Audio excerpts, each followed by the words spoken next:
Welcome, welcome, welcome. This is Hype Radio. I'm your man Shadow, and we are here on another wonderful Monday, which I like to call Mental Health Mondays because I do believe wow, I need help. Mental health is extremely important and not recognized as being as important as it actually is by the masses, I say. Tonight, from E5 Therapy, we have the lovely Miss Paige, who has got a subject that we're going to be talking about. And we're going to try something a little different this evening. If you have a question, if you want to get in contact, if anything you want to do, we got our phone that's going to be active tonight. So if you have a question, you're going to answer it, put it to the speakerphone on the mic, and Miss Paige is going to give you a dabble of her wisdom on things that you have questions about or talk to her later about. The number is 916, it's a new number, 317-2790. If you have any questions or you want to say anything, feel free to call in. What's up, Papa San? Like I said, I'm your man Shadow. This is Mental Health Mondays on hype-radio.com. And tonight our guest from E5 Therapy is the lovely Miss Paige. Welcome. Thank you for having me. I really appreciate it. Oh, it is an absolute honor. I told Mr. Decker that this is what we should do.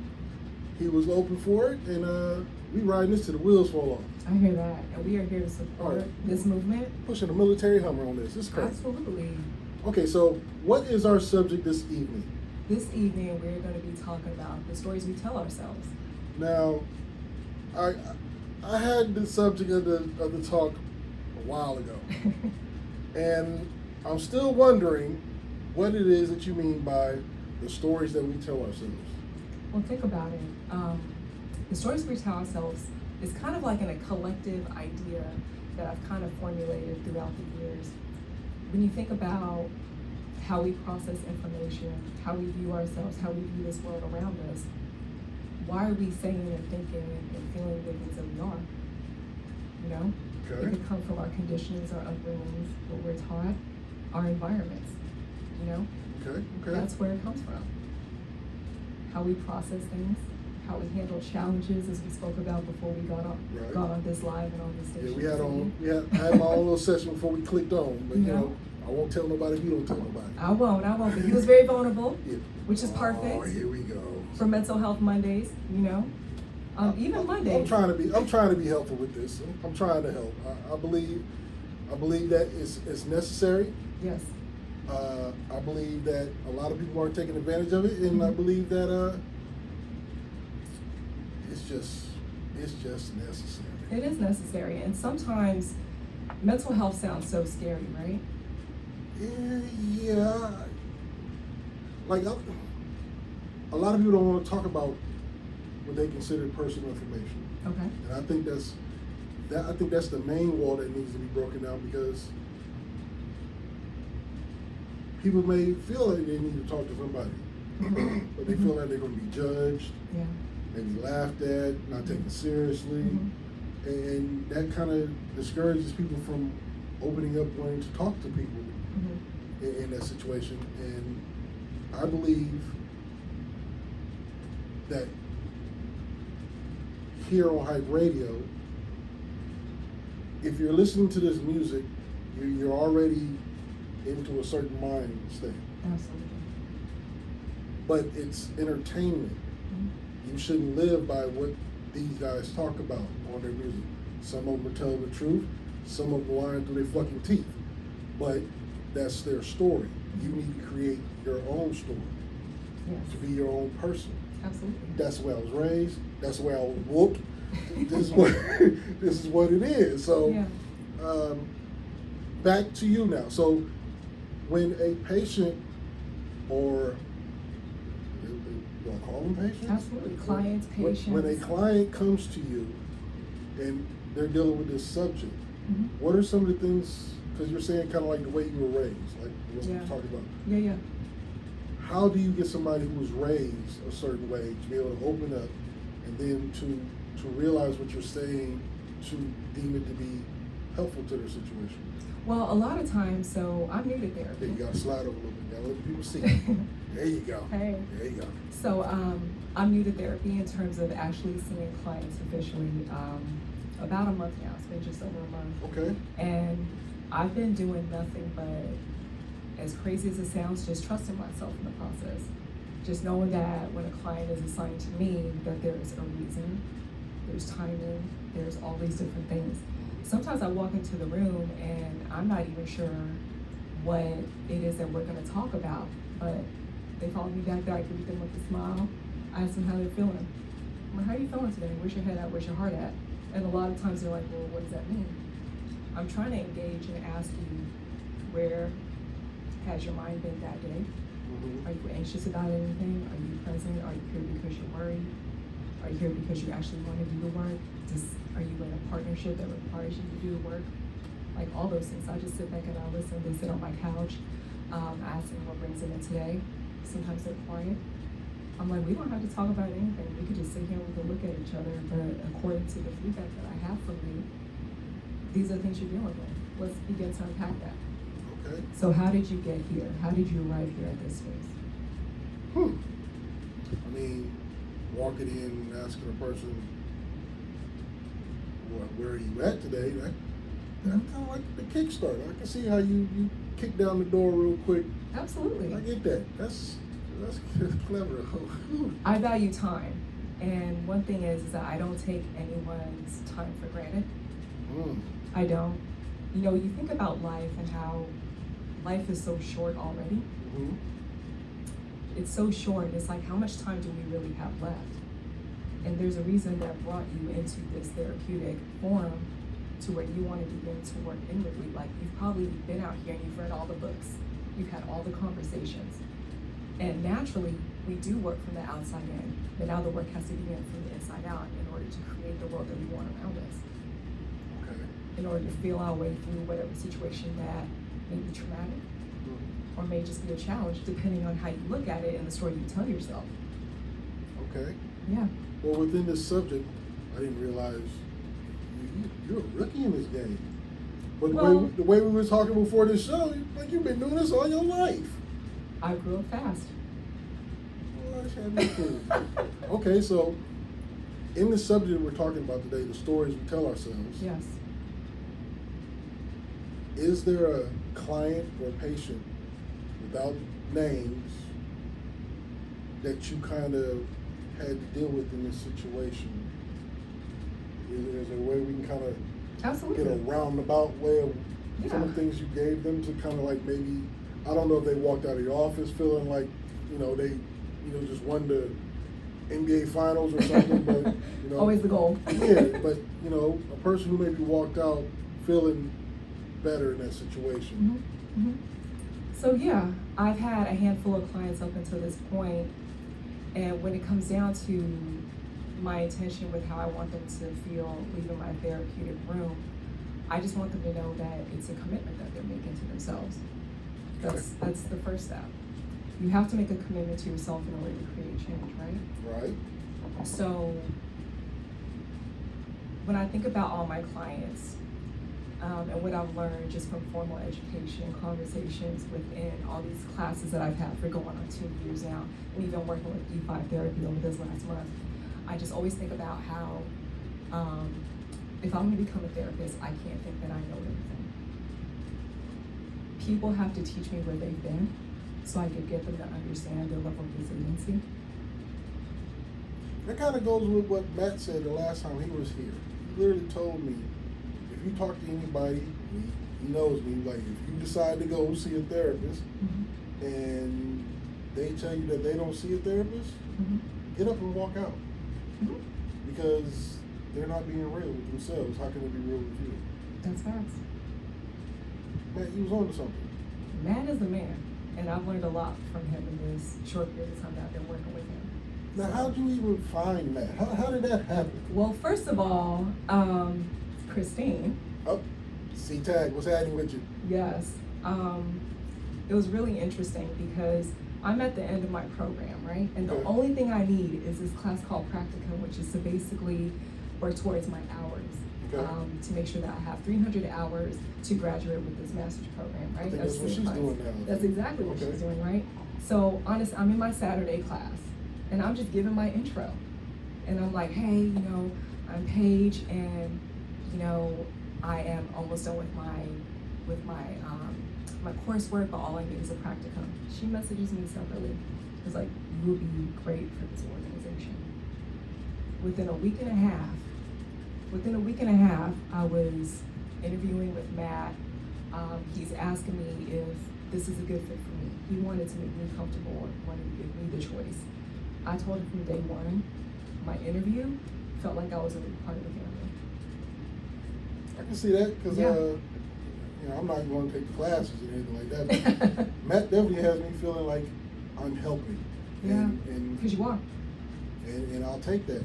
And like I've said before, if on this station, if we're talking about a situation and 5 million people listen, if one of those people decide to talk to anybody for some help, I've won. Absolutely. So that's what we're here today for. We're here to make a difference. Let's get further into the subject. Well, let's go back a little bit. Okay. Because you're doing your hours. Yes. How did you and why did you want to become a therapist? So many reasons. So I love people. I love us with all of our layers, our differences, our complexities, and I don't think that we're supposed to live in this world and just exist in the same types of circles. We're not learning anything. Okay. How can I evolve if I'm never challenged, say, with my belief system or how I look at life, or it could be anything. So when I think about my life and I think about people and how much I love people, I was like, okay, what does that look like? I started doing some life kind of coaching a few years ago. It was right around when the pandemic started, but I didn't like the word coach. And the reason why is because I look at coaches, specifically athletics, right? Okay. I don't look at myself as though I need to go to somebody for an extended period of time. But how can I figure out how to essentially rely on myself, get the tools that I need? So instead of saying a life coach, I said I'm a creative life guide. Okay. And so there is this saying, this mantra that I created, and it is to be guided back to yourself and only for yourself. Say that one more time. To be guided back to yourself and only for yourself. And so like I was saying earlier, a lot of times our changes begin from the outside first, and then we try to go inward, right? And you think about, even just with what we talked about beforehand about being on social media, because I presently don't have a social media, right? God bless you. Aside from my Facebook, and that's only to keep in touch with family. I'm half Filipino, so that's the main way I communicate with my cousins and my families in the Philippines. But Cut down on the phone bill. I ain't mad at you. you know, and so, you know, with that being said, I decided that, hey, there is all this stuff in here that I gotta figure out. We spend most of our time in our minds. This is the only place we live and exist. This is how we see life, this is how we process ourselves, this is everything. So I have to create a space in here to where I like being in my headspace, to where I appreciate it. You know, we deal with clients who have been diagnosed with generalized anxiety, panic attacks, etc., different things like that. And I shared with one of my clients recently, well, what is happening when you're, say, having a panic attack or an anxiety attack?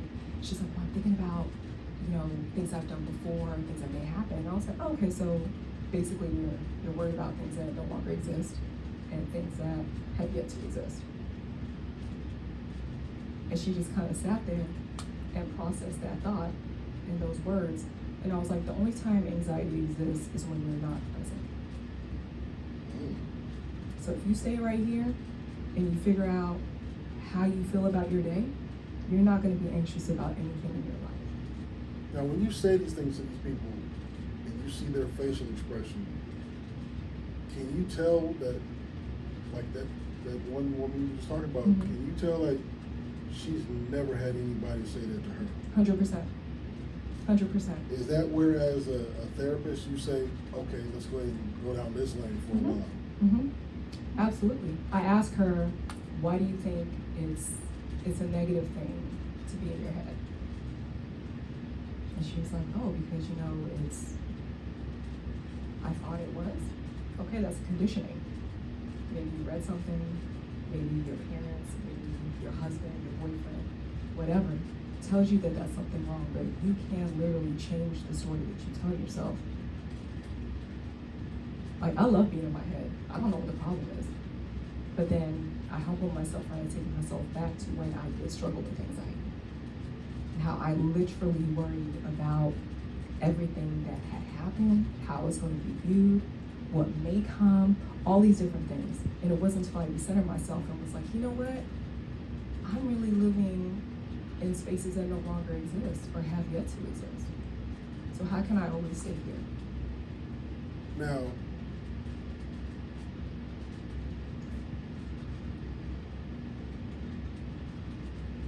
everybody, well, not everybody, Mm-hmm. Matt told me he hired somebody who wasn't military. Mm-hmm. As being in the military as you were, Yes. going through basic training, Mm-hmm. and then getting your selection of what you were going to do or which way you were going to go, isn't that kind of like what you had to do anyway? You worry about what was going to happen, what was going to come up, how was I going to solve this problem? Yeah, absolutely. Especially when you're in a flight of 50 plus women and you don't know any of these individuals' backgrounds and you're just trying to coexist and get through it within 6 to 8 weeks. It's a lot. Okay, but you had to deal with it. I did. Mm-hmm. But it was also hindering you. Hindering me in a way of how so? Well, now you're, and I'm gonna be funny for a second. You won with your yin and your yang. Yeah. So you found your comfort zone, Mm-hmm. and you namaste'd your way through it. But then you was almost like, I don't know, like military or just out here trying to make it. You gotta constantly be on your toes. You do. And you're gonna constantly think, okay, well, if I do this, I'm looking for this result. Mm-hmm. I'm actually pushing for this result here, but if this happens, okay, well, how am I going to fix this? So it's like it's a constant wheel that you're having to run on, Yeah. and you figure out a way how to jump off the wheel. Mm-hmm. For somebody who's still on that wheel, Mm-hmm. who comes and sits on your couch to discuss their inner feelings or give a facial expression for you to figure out what lane to go down. Mm-hmm. Suppose if somebody's just comfortable with just Mm-hmm. constantly just having to deal with it. Well, a lot of people are comfortable because they think that's normal. People think it's normal that has to be a process of life for you to sit here and just make the greatest deal out of probably the smallest decision. You know, a lot of times we make things into these mountains when they're really a speed bump, or maybe we just trip over our own feet, depending on how you look at it, right? And so when it comes to outcomes, we're afraid of the outcomes because we have expectations. So what happens if you take away outcomes and expectations? You just naturally adjust. Right. And so what I like to share with my clients is, hey, you make a choice and you will never make the wrong choice because you have a choice. Okay. Because Go ahead. no, we always choose what we think is best in those moments. Okay. We always do. Okay. Yeah. Now, in the same subject we're dealing with here today, Mhm. in the old school era and the new era. Yeah. In the old school era, you're going to deal with the cats who you're never supposed to show your weakness. You're never supposed to admit that you're lacking or you need help with some things. Hey, be this new era where everybody gets a trophy. Mhm. I don't know how the hell you It even came up with cyberbullying. Yeah. Delete them. Block. Yeah. I do it all the time. But, you know, we're dealing with a different type of person these days. Which one do you see the most? I would say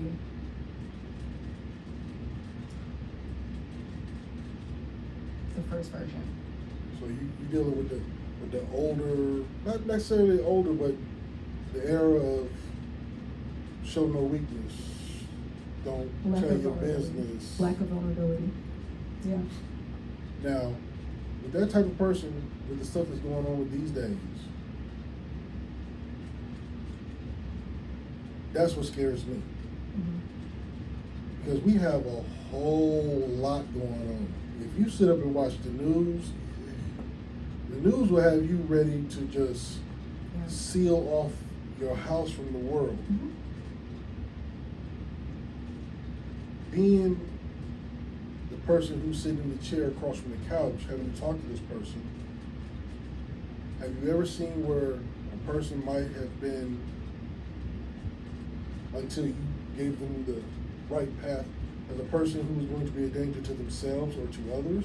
Have you had that happen to you yet? Not in the therapeutic forum, but I've had it happen when I was in the military. Okay. And outside of the military. So I was actually part of the sexual assault prevention program when I was active duty Air Force, right? And so I dealt with a lot of clients that are active duty members who had experienced rape, assault, different things like that, right? And so I've dealt with individuals who have had suicidal ideation in those forms. I've had friends who have committed suicide. Sorry to hear that. It's okay. It's okay. You know, a lot of times, and we talked a little bit about it beforehand. Sometimes people take their lives to create peace, and we never look at suicide like that. But when I think about the friends that I've lost due to suicide, life was just too hard for them. Okay, so here we go where everybody's gonna hate me. No one's So- gonna hate you. It's hard for me to, and I'm not, whatever your pain is, whatever the issue is, I don't know what you're feeling. So based on what I believe in and how I feel, how is, you're saying it was creating their peace for themselves. That's kind of selfish to me.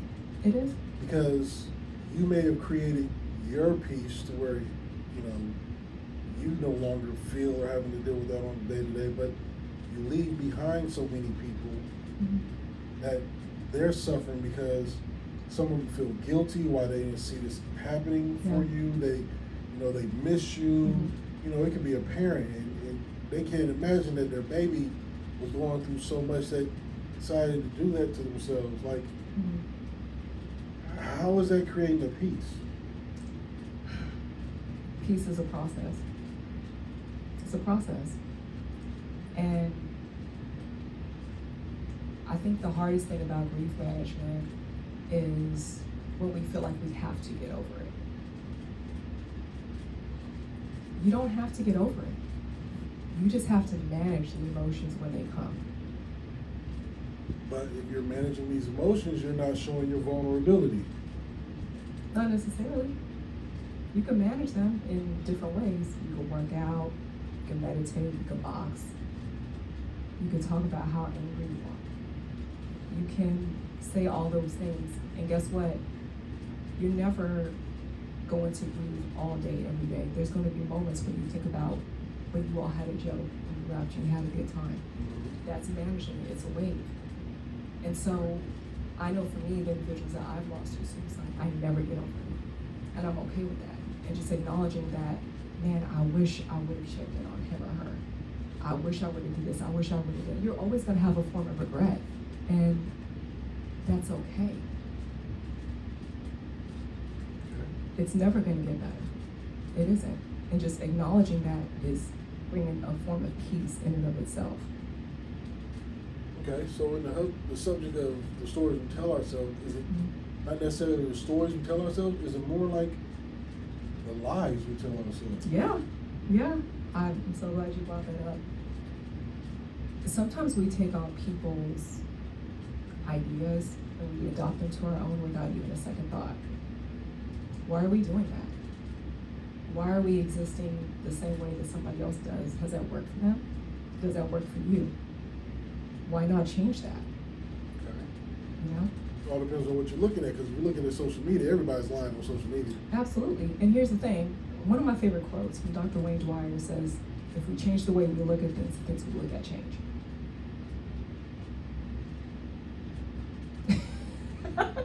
Okay.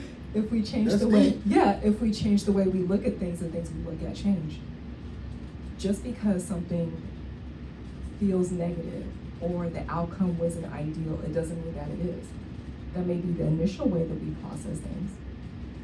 But just like we said about, when we were just talking about the subject of suicide and how this created peace for that person, they don't want to exist here anymore.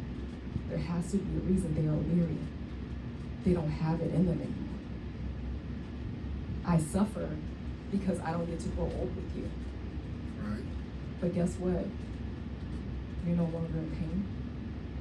You're no longer tormented. We don't know the reasons, and we may never know.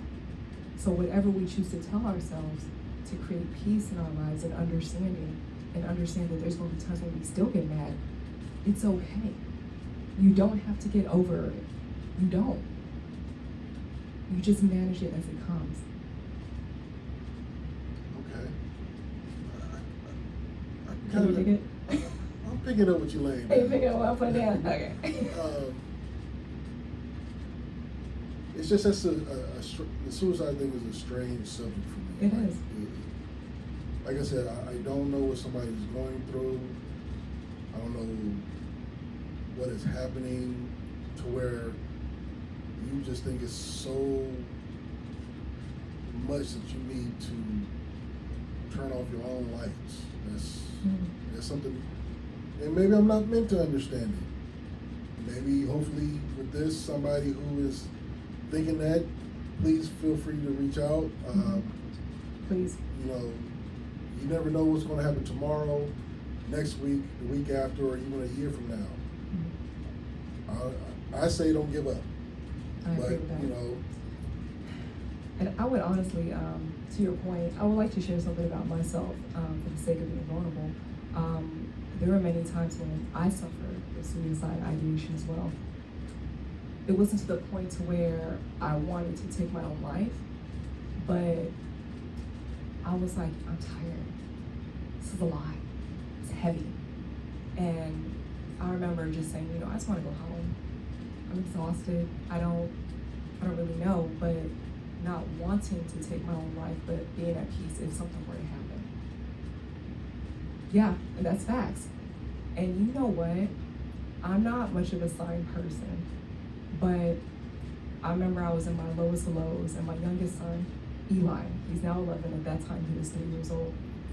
I was sitting up in my bed, and I was leaning on my headboard, and I was just so like, I'm good on this life. As long as my sons are taken care of, I'm solid. He came out of his crib, because he used to jump out of his crib all the time. Eli is an escape artist, got it. Baby Eli, he's hilarious, I but put a chain on Eli. he's like a ninja jumping. but my son felt me, and he's a huge empath. That boy jumped out of his crib, came and laid right on top of me, and he did not move. And in that moment, I knew I had to figure that shit out. Excuse me for... Oh, no. Hype radio. Say what you want, how you want to say it. So, and that was almost 10 years ago. And I remember just like, I didn't know what to do. I didn't know how to feel my way through, but I just knew that was something that I had to hold on to. Even though I was ready mentally, I was mentally exhausted. I was like, sons, I gotta figure this shit out. I gotta get it together. And so that's when my inward work started.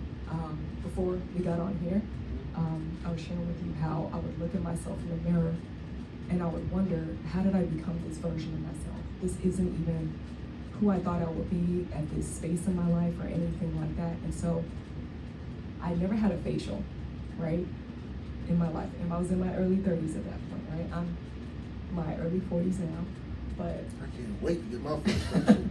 but that's what goes to show you how much I didn't take care of myself. I was in my 30s and I never even had a facial. And so I started my outside work until I was like, okay, this is all getting great, but I still feel this way. That's when I started tapping into my belief system. That's when I started to process my thoughts. That's when I started to notice my negative self-talk. And I was thinking about how much the world was already beating me up. Why am I going to add to that and beat up myself? So it's kind of like you had to learn how to love yourself in order to love others. Oh, 100%. Well, you can't love anyone until you love yourself because you don't understand it. You don't understand love until you know how to love yourself. And love is unconditional. Love comes without a reason. A lot of times we love somebody and it's like, we love you if you do this, or you say that, or you accommodate me in this capacity. Well, that's not love at all. That's like a whole other thing. And that we could go down that road if you want to. I'm here for it. I've studied love. Let's go. I'm still learning it, and the more I learn it, the more I realize I'm always learning it and going to Okay, well, let's ride down that lane. So I'm gonna throw myself out there. Okay. So I've had my situations where it didn't work out.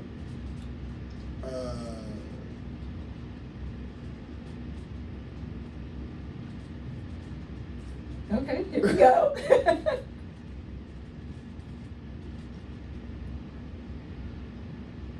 I had my dog days. Let's go ahead and just put it that way. And getting caught on your dog days is a horrible thing. Yeah. Especially when the person is like, I'm done. Yeah. You're not going to do that to me. I'm out. Mm-hmm. Then You realize, ooh, wait a minute. I must have really liked that person because I don't want them to leave. Mm-hmm. And you go through the whole thing where you talk over the phones, you try and meet up and talk to that person, and you try and check that temperature. Yeah, you try and see if you can persuade the other person to come back. Then sometimes you can, and sometimes you can't. Yeah. The ones you can, you like, all right, cool, and you walk that path for a while. Mm-hmm. But then you start, you know what? I did what I did for a reason. Mm-hmm. So I'm gonna go back to doing what I'm gonna do. Mm-hmm. You go that way. Mm-hmm. But there's those ones that you're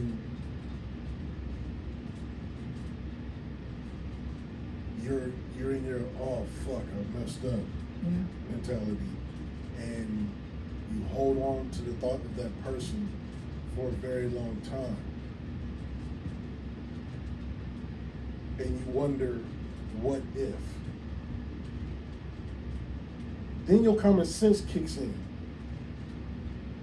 And over the years, you've seen this person become who they are and do the things that they're doing. And something's in you like, okay, I still wonder what if. Mm-hmm. But I see the bullshit that you're going through. Mm-hmm. I hear the bullshit you're going through. I'm seeing how you move and you wiggle through life, and how you being on your social medias, and you know, I see that. And then you're like, there's no way in hell I would go back to that. Mm-hmm. Now, in those times, when you grow up, you start realizing you did those things out of insecurity. Most times, Most times you did them out of insecurity or whatever, I don't know. But when you finally realize that everything that has happened for a reason, it's a calm and a peace that you could have never created by yourself had you not gone through the bullshit. Mm-hmm. Breaking up with somebody or having somebody leave you, they say it's supposed to be like the equivalent of being stabbed with a knife. Yeah. I can believe it. Mm-hmm. Yeah. It's a horrible feeling. It fucked me up. I was like, this ain't cool. But after a while, you Tell yourself things. Mm-hmm. Get your ass up. Mm-hmm. It's not over with. Go to the gym. Eat something. Stop trying to track this person down. Figure out who you are. See if you can be better for the next person, kind of thing. Yeah. A lot of people don't have the mentality to be able to do that. Mm-hmm. They sit up and they wallow in that feeling. Mm-hmm.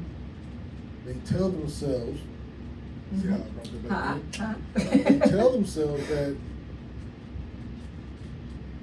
it's their fault that it happened, and how they're feeling, they deserve to feel that way.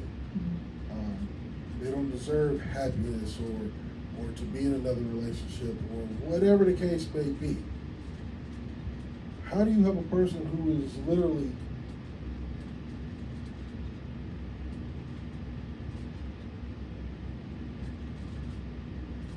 downing themselves to a point where they think that nobody else will want them, or they can never want anybody else, or with the stories that we tell, how do you help a person who is defeated in the deep end of the pool wearing steel-toed boots with cement on them? Like, how do you bring somebody back out of that bullshit, basically? Well, first of all, I asked them if they're done with the bullshit. That's it. Exhibit A. Yeah. Yeah, I mean, they're in the room for a reason. Right. They're exhausted. They're tired of continuing patterns and cycles. And it's not to where they're tired of it. I'm gonna give a shout out to my best friend real quick. She is the one that, so her name is Suzanne, and Shout out Suzanne. I would not be me if it wasn't for her. Suzanne, you're a warrior. We Yes. appreciate you, Suzanne. A real one. But she has this saying that she got from her mother, and her mother said, when you're tired, you'll change.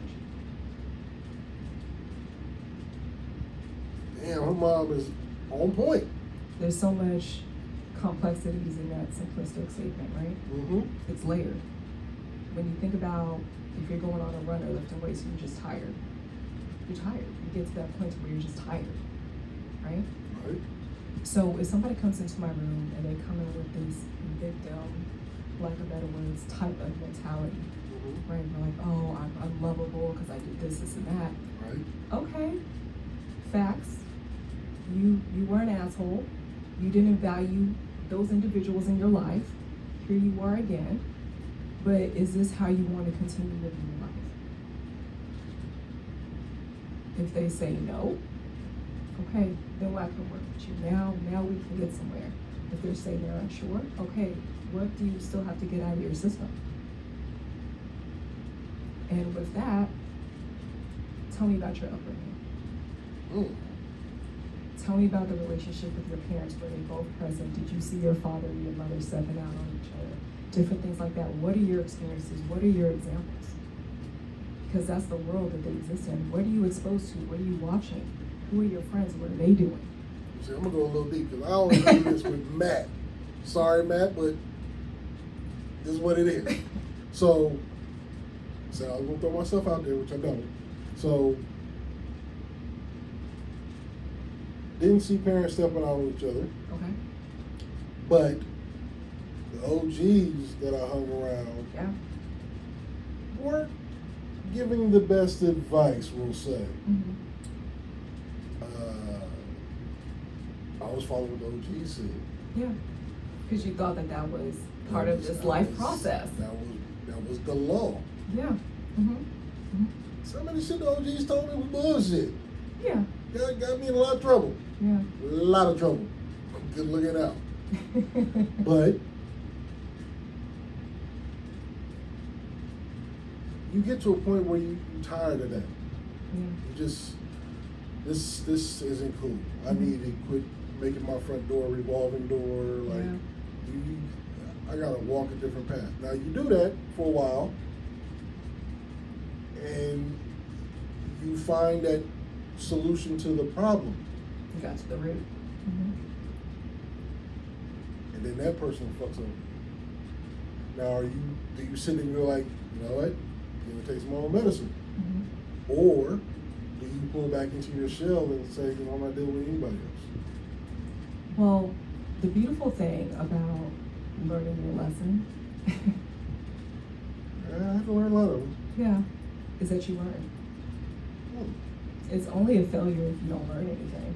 Okay. So if you continue to go down your old cycle, then you already know the outcome of that cycle. You're going to continue feeling this way.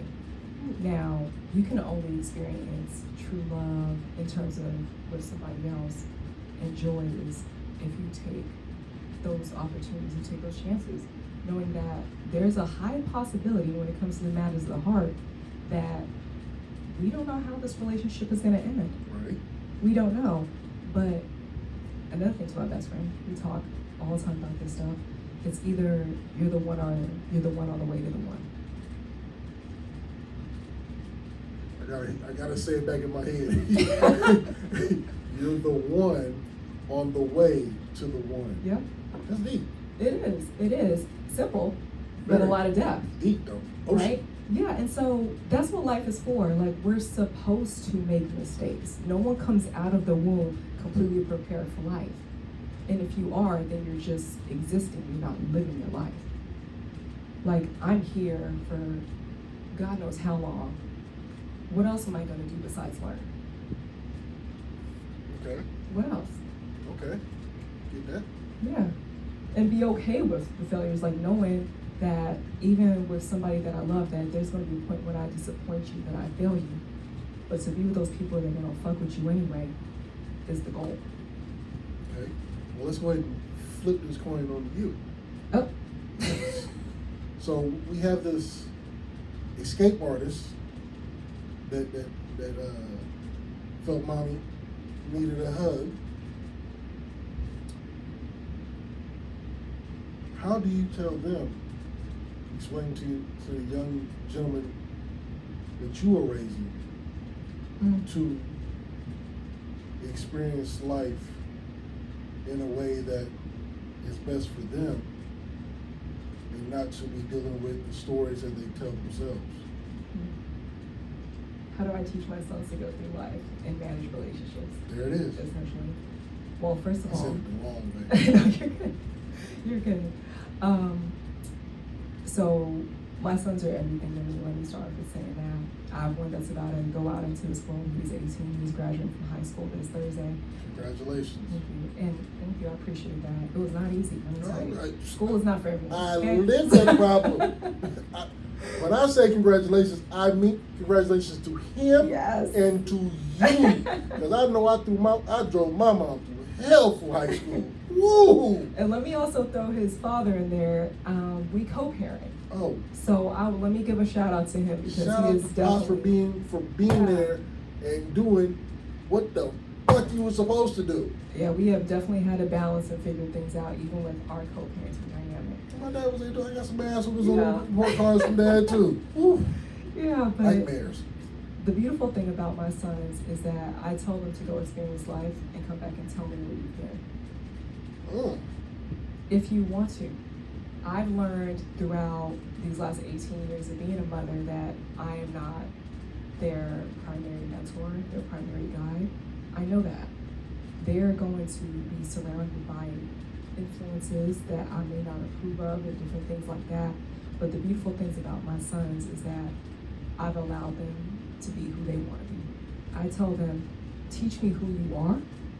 I have a working knowledge of who you are. I may even know the outcome of who you're supposed to be, but the road to get there I'm unaware of because you're yet to travel it. Okay. So tell me who you want to be and let me adjust to all the things you want. Just give me something so I can support you.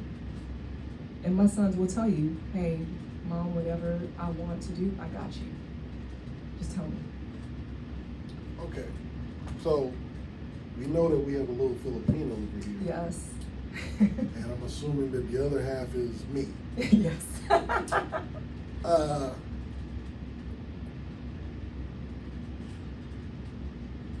You came up in the age when you did something wrong.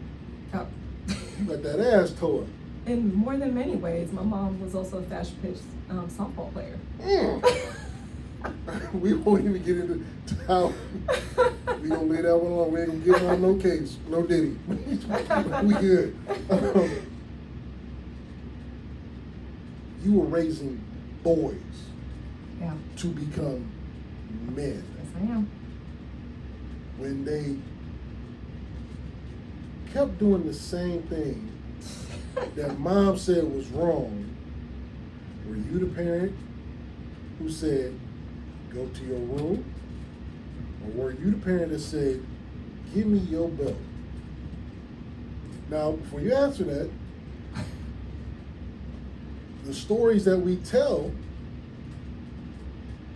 in our era, Mm-hmm. you had to learn your lesson. Yeah. What the therapists in today's world are saying, a lot of people who give trophies for trying, go to your room. We'll talk about this later. Tell me how you're feeling. Why did you do those things? Well, how can we avoid that next time? I'm the guy who's walking in the store and your child is yelling because they want something, you said no, and they screaming and I hate you and all that. Ma'am, do you want me to take your child outside and whoop his ass for That's you? literally me. I can do this for you for free. I got you. So I'm assuming that you was the give me your belt. Oh, I didn't play. But I would say when I started my co-parenting dynamic 7, almost 8 years ago, I realized that there was a way I didn't want to, essentially whoop my sons. Okay. I didn't want to do that. I felt like there was a different approach. Did I feel like it was necessary at times? Absolutely. Because they was acting up. I love the tone in the face because I can see it. Yes. Woo. Big ass eyes. Get it. Not blinking. Mm. We was out in public. If another kid was acting up, my sons will all turn and look at me like, That's him. Mama, we gonna fight him if you want us to. Get it. I get it. Does she need help? But there was always a balance, right? But one thing I will always do is sit down and talk to my sons when the situation cooled down, depending on what it was. Everything's situational, right?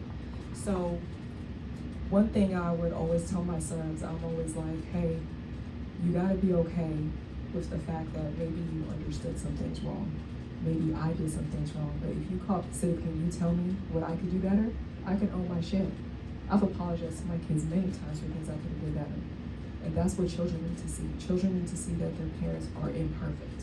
Because we're human beings before we are the title of mother or father. And that's the most beautiful thing about the relationship I have with my sons.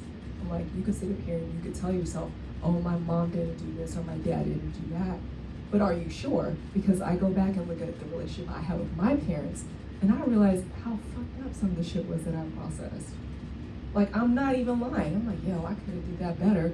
And then, me learning, like, I'm half Filipino, half black. I didn't find out until last year that my mother actually only had a 5th grade education. Last year. And the reason why she told me she only has a 5th grade, why she didn't tell me that till now is because I was doing a project at school called a genogram where I had to trace back my family's history. And she didn't tell me that because of how much I value school. I'm literally, this is my 2nd master's that I'm getting. There was a point when I was working on a doctorate for business, but I realized I don't love business. Let me spend some time with myself, figure out what I really want to do. Hence, a few years later, I was led to become a therapist. So, I really started to get to know my parents, I will probably say, the last 3 to 4 years. And it wasn't until I got into the space of understanding mental health that my father was dealing with some things, that my mother was dealing with some things. And we know that generation, they didn't talk. At all. Still Emotions, why? That's stupid. That's not gonna pay bills. That's Right. not gonna get shit done. Right. That's the generation. And so I'm expecting my parents to be these soft, nurturing individuals. How? Therapy isn't popular with those cultural backgrounds that I come from. Oh, absolutely not. So I had to sit up here and ask myself, what kind of relationship do I want with my parents? And I realized that they did enough to be who I am. Let me look at them from a different lens, not the lens of being a hurt child, but the lens of being an adult who now understands and sees you as a human being. Okay. And it taught me how to love and honor my parents in a way to where now I have the best relationship I could ever ask for. Ever ask for. Mm-hmm. That's a blessing. I stopped those expectations. Okay. Well, wow. Every time I do a show, I end up being just wowed by the things that have been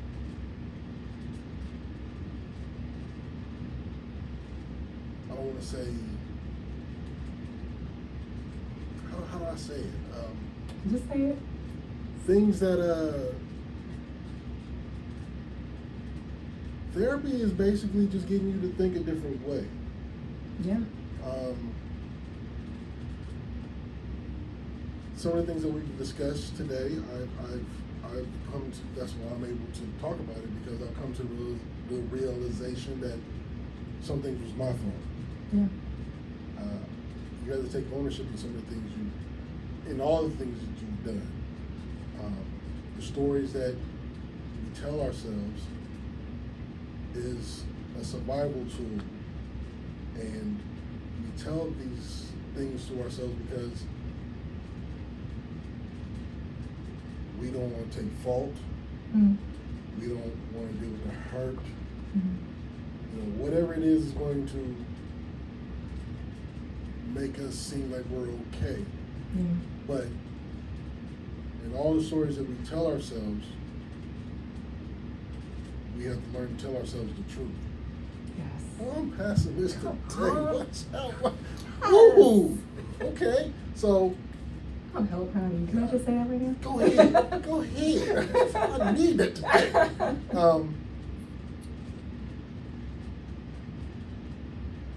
It's the whole keeping it real situation. Yeah. Everybody says it, but not everybody does it. Yeah. But you say it enough and you might end up doing it. Hopefully. Hopefully. Hopefully. I mean, if it's going to be a habit you create, then let that one be a great habit that you create. Yeah. But it's going to be hard for people to sit up and evaluate themselves and take credit for the things they've done, good or bad. Mm-hmm. When you constantly tell them the story that you're not wrong, you believe it after a while. Oh, absolutely. When you get somebody who does that, who walks into your office, well, first of all, if they walk in the office, they've already kind of admitted they weren't perfect. Yeah. But when do you? Well, I mean, you said you've been doing this for a little while now. Formally, yeah. Informally, I can't even tell you how long. Oh, so when do you tell a person you're on the right path? Well, I feel like there's, just from my belief system, if you feel like there's a wrong path, then there's a wrong path. If you feel like there's just a path, it's a path, and you're just wrong on the path. So, so it's one of those things. It's like, if you feel like there's a right and wrong way, then you're going to be going through anxiety. You're going to be traveling through internal torments. That's the life you're creating for yourself. Or if you just say, hey, I'm gonna do some dumb shit. If you're looking at it from a relationship standpoint, both people contribute to the success or the failure of that relationship. Right. You just gotta figure out how to take responsibility for your stuff, and sometimes even to not take more responsibility for the other person. Because sometimes we put these people up on pedestals like they're everything, because we deal with the guilt and the inner torment within ourselves. But the reality is that you took on more than your fair share. That's something that you got to keep yourself honest about too. I kick people off the pedestal now. I've learned my lesson. Pedestal where? Yes, Right. This pedestal, we blowing it up. Yeah. Okay. Thank you for taking time out of your busy schedule Of course. to come in and enlighten us on the stories that we tell ourselves. For anybody who is out there,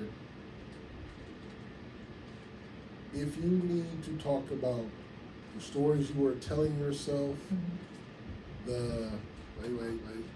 Oh, you got something? So don't embrace right and wrong. Elaborate more. Okay. It says don't embrace. It says wait. So don't embrace right and wrong. Elaborate more. Well, What do you mean by? Okay. Do you know what they mean by that? I think I could begin, and so you just correct me if I'm wrong. So you have to ask yourself, what does right mean to you, and what does wrong mean to you? Is it wrong just because it wasn't what you expected it to be, the outcome you want? Different things like that.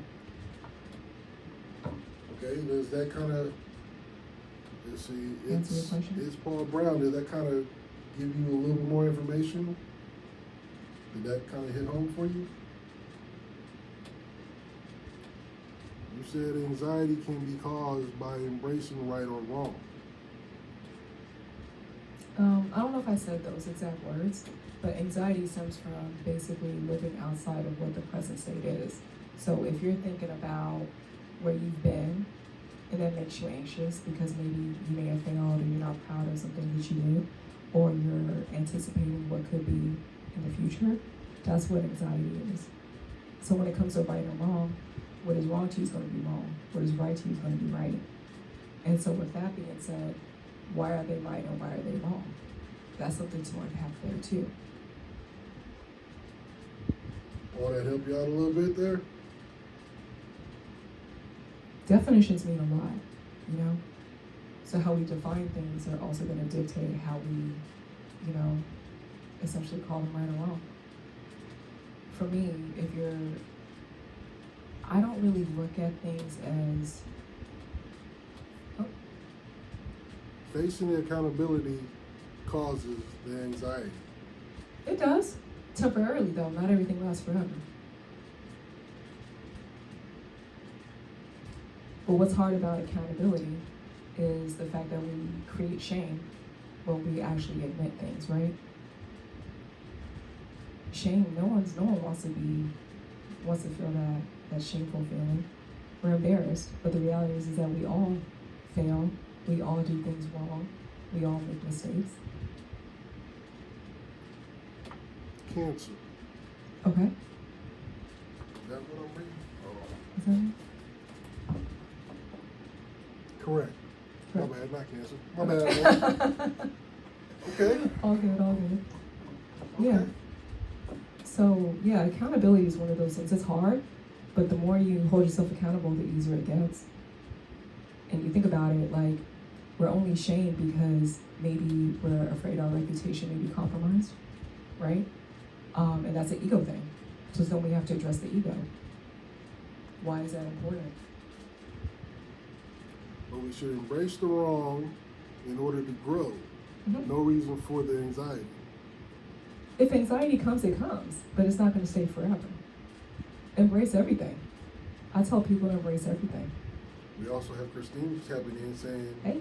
it's also the unknown. Yeah, the unknown. So let's talk about the fear of the unknown, right?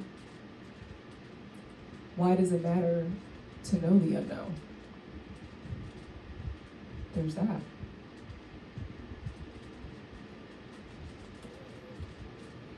Because people are nosy.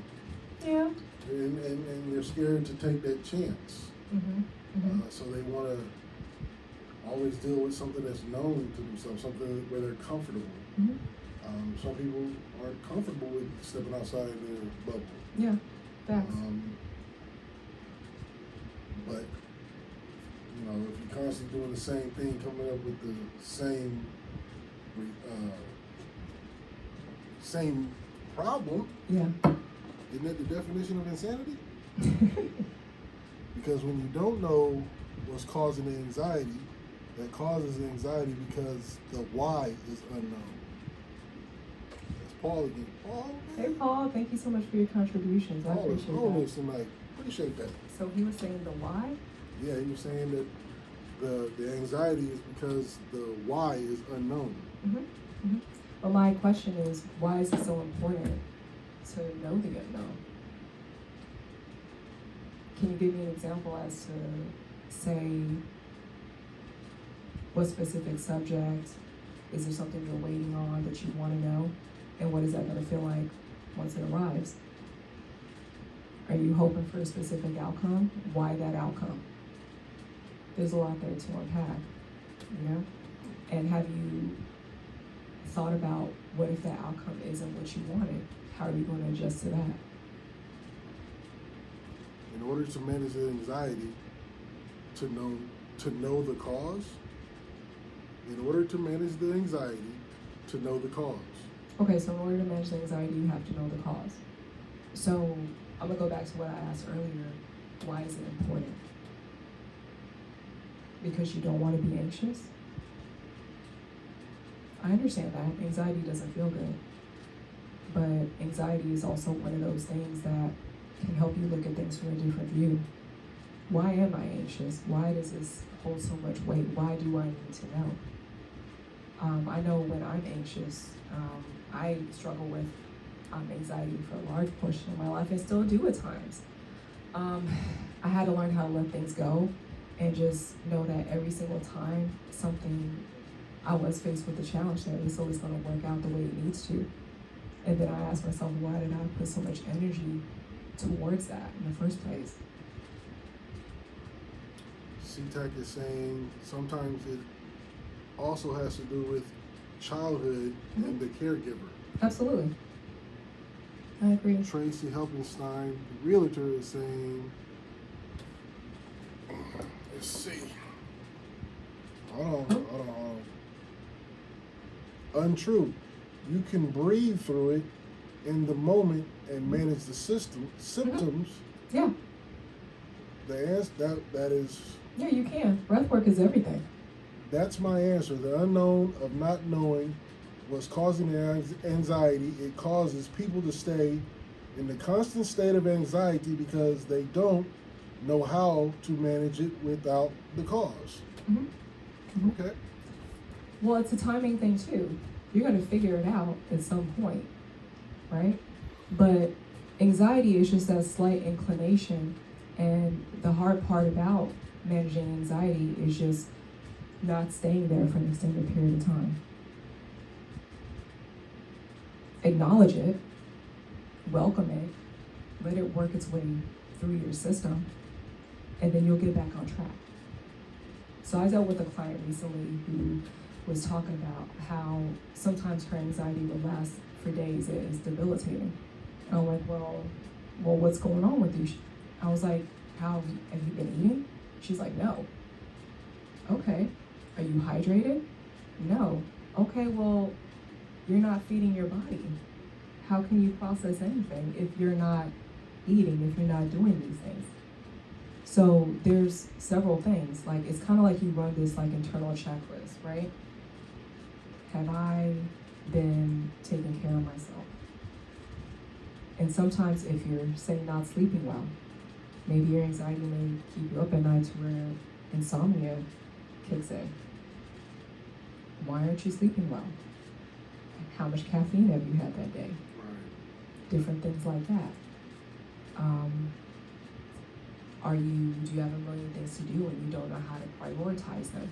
There's all these things that we have to do to manage what's important to us, which is rest, which is diet, which is all these different things. So the unknown is important for people. For me, Mm-hmm. I know what causes my anxiety now. Good. Example, a hangover causes me anxiety, Mm. so it doesn't bother me as much because I know it will pass with my hangover. Mm. So it's a great way to manage. I mean, you're aware, and that's the biggest thing. Is like you're not always going to know what it stems from until you know where it stems from. So it sounds like you're aware enough to where you understand, hey, if I do this or that, this is going to be the outcome, but I know that this is very temporary. Okay. So that's awesome. Or you could, or you cannot drink. There's that. Wow. Good looking out. Or manage how you drink. Right.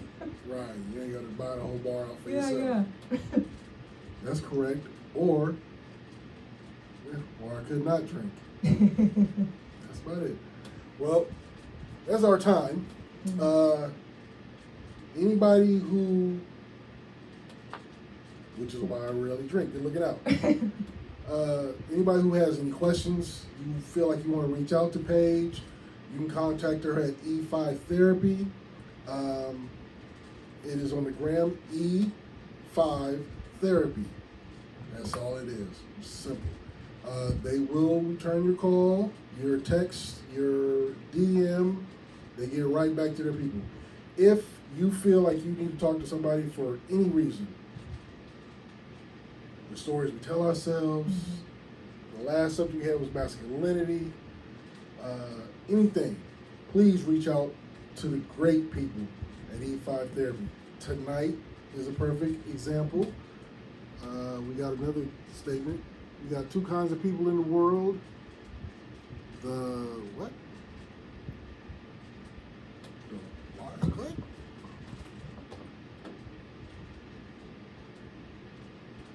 The wide therapy and untherapy, only the therapy know the differences. Okay, we'll take that. Make sure that you reach out to E5 Therapy.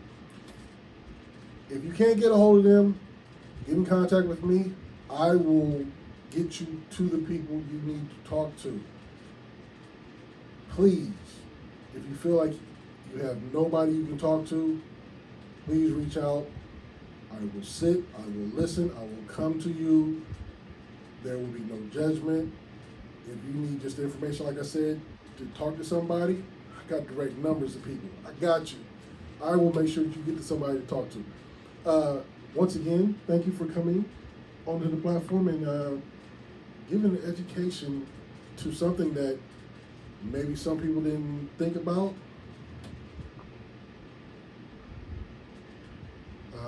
Let's see, Let There Be Pizza. That's a cool ass name. I'm hungry too. I think you are incredible, Paige. Oh, well, thank you. That's humbling. Thank you for tuning Awesome. in. Thank you for having me. Oh. This is a blessing. Thank you. Please come back. I can't wait for another. I look forward to these mental health Mondays. Yes. I'm trying to get it to where it's built up to where we can do it on a weekly, more regular type basis. But for right now, we're going to touch and go. Yeah. But again, thank you for coming out. Like I said, if you want to reach Paige, get a hold of her or somebody at E5 Therapy.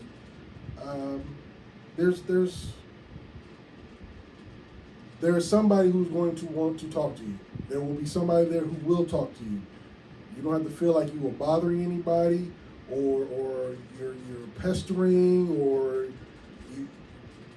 there's no judgment. Anything you want to talk about, they got you. Anything you want to talk about, excuse me, you want to talk about you can't get a hold of them, get a hold of me. I'll make sure that somebody's going to get a hold of you back. If I got to go down there and knock on the door personally, I got you. Mental Health Mondays, Paige. Gratitude. E5 Therapy. I'm your man, Shadow. This is hype-radio.com. Please tune in. Hype Radio is real. That is our gram. Like I said, if you got any questions, anything you want to talk about, holla. I got you. Right now, we up out of here. Y'all be safe. Please. Don't ever feel like there's not somebody there to talk to you. As long as there's breath in my lungs, and I know as long as the door is open to E5 Therapy, Yes. you've always got somebody to talk to. Right now, you guys leave this on the ground. I'm out. Y'all be safe.